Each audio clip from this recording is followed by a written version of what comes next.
Este é o Caravelle, um avião francês, o primeiro avião a jato que passou a operar no Brasil. E, curiosamente, foi neste avião que eu fiz o meu primeiro voo. De certa forma, algo inusitado.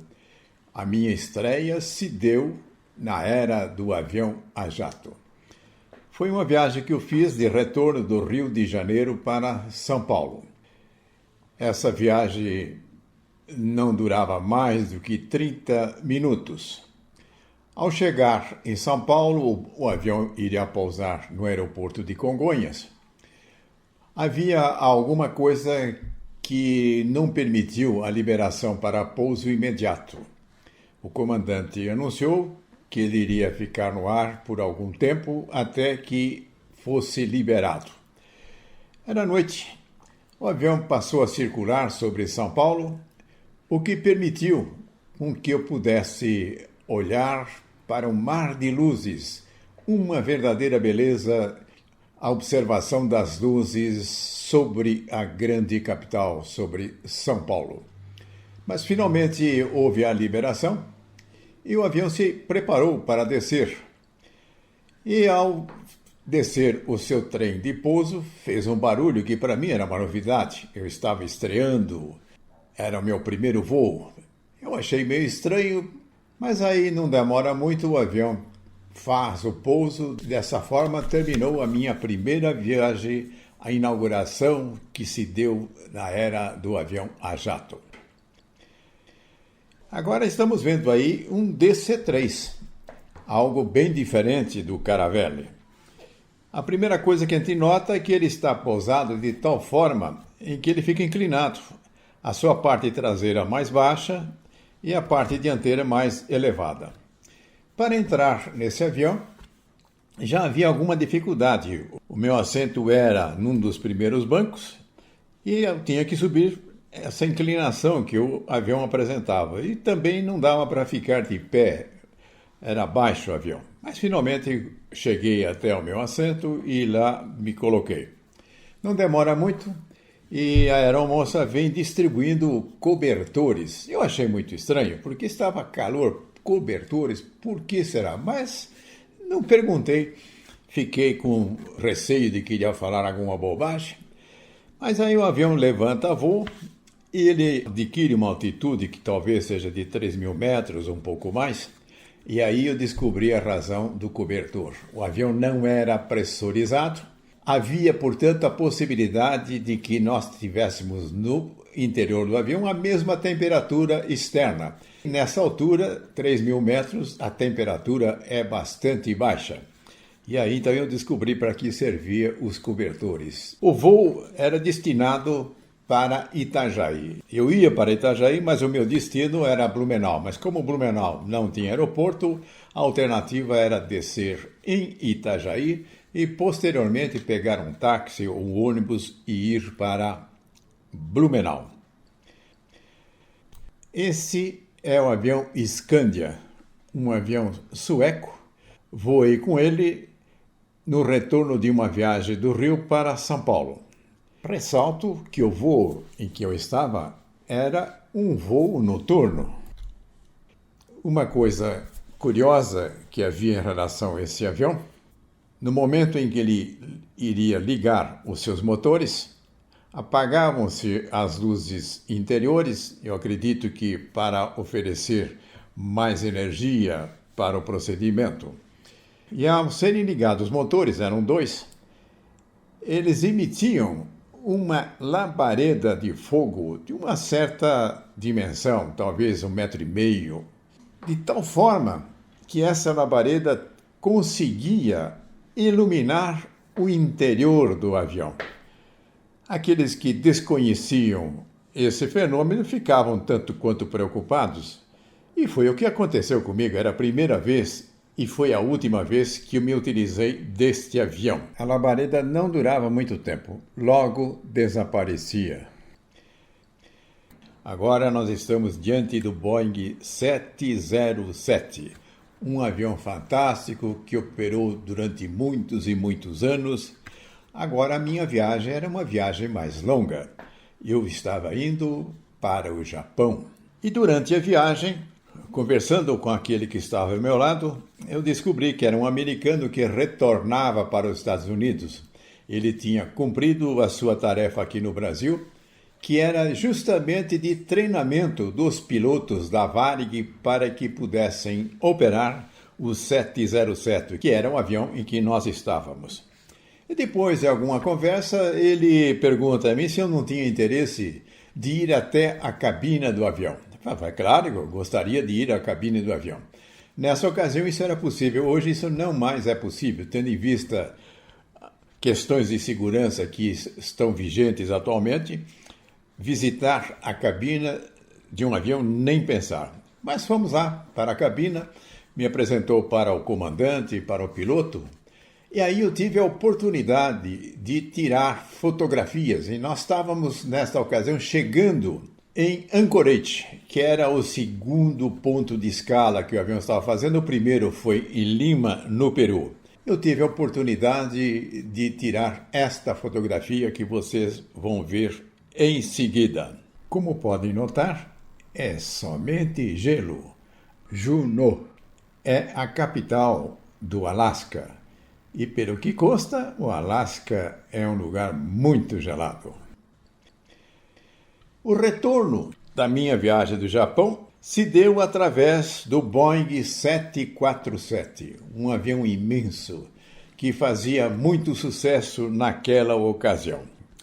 Fomos em 2 para o Japão e voltamos com a programação de ficarmos 1 ou 2 dias no Havaí. E assim aconteceu. Descemos no Havaí, ficamos lá um dia e pouco e posteriormente rumamos, continuando a viagem, cujo aeroporto seguinte seria Los Angeles. Aí haveria a necessidade de descer para fazer uma conexão com outro avião. O meu amigo iria para uma cidade dos Estados Unidos. Eu estava programando fazer um passeio pelos Estados Unidos, mas depois fiquei desanimado pela complicação no aeroporto, sabendo que havia um avião que iria para o Brasil e que não iria demorar muito para que isso acontecesse. Eu optei por voltar para o Brasil. E essa volta para o Brasil continuou sendo com um avião 747.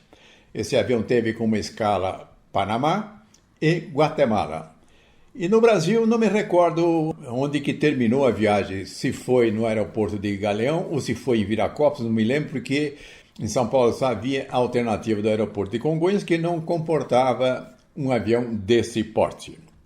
E com isso, então, terminou a minha viagem do 747. Mas antes, entretanto, quero relatar algo muito bonito que aconteceu. Enquanto o avião voava sobre o Caribe, eu subi na parte superior do avião, é uma espécie de uma sala de estar, fiquei ali olhando e percebi que o avião estava sobre as nuvens e as nuvens cobriam inteiramente o horizonte. E nesse horário, o sol pintava de vermelho, de rosa, todas aquelas nuvens. Um espetáculo verdadeiramente deslumbrante.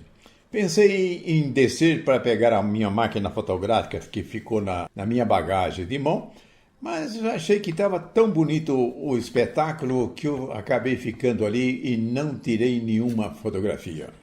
E assim terminou a viagem de retorno do Japão no 747. Agora temos aí um avião japonês, o Samurai. Esse avião era utilizado na ponte aérea São Paulo-Rio. Ficou durante algum tempo aqui no Brasil, não permaneceu um tempo muito dilatado. E aí uma outra viagem que eu fiz na ponte aérea foi com esse avião, que é o Hirondelle. É um avião de fabricação holandesa. Tinha uma característica especial. As suas asas eram no alto, de tal forma que não representava obstáculo para a visão de qualquer uma das janelas desse avião.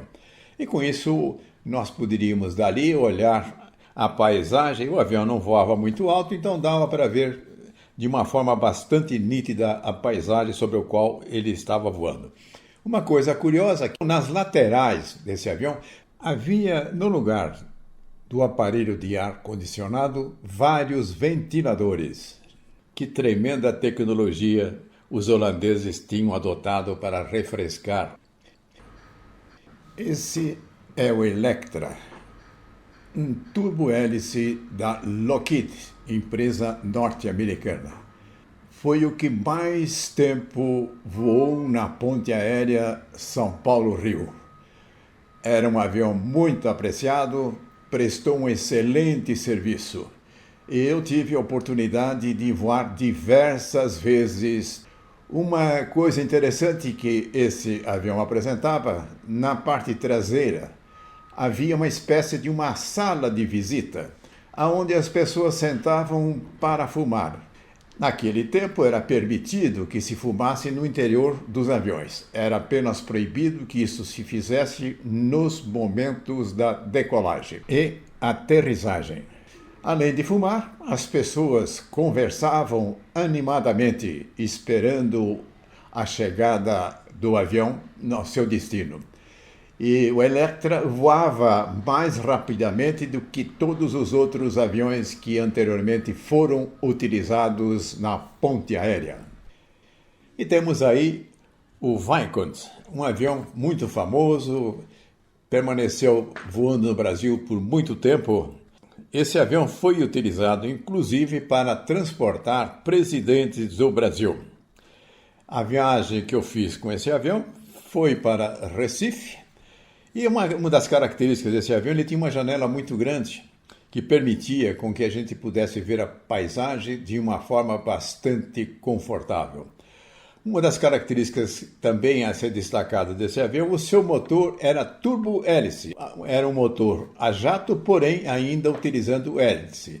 Era um avião mais rápido do que aqueles que eram simplesmente usavam aqueles motores de hélice. E uma coisa que era também positiva, o ruído era muito baixo desse avião. E agora temos aí o Fokker. Com este avião, eu fiz uma única viagem para Brasília.